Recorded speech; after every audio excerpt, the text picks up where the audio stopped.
আল্লাহকে বলেছিলেন যে আল্লাহ আমি মারা যাওয়া কোনো মানুষকে দেখতে চাই, সে কেমন আছে।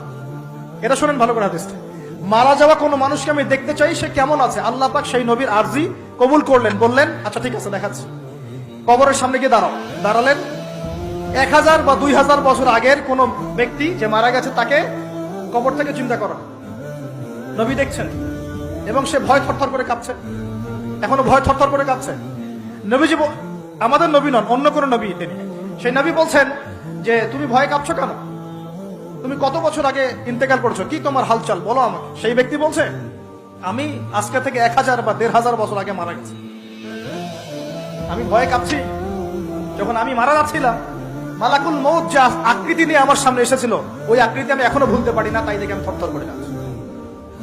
তিনি বলছেন যে আমি 1500 বছর হয়ে গেছে আমার মউতের, কিন্তু আমার দেহ থেকে এখন পর্যন্ত রূহ কবজ করার যে কষ্ট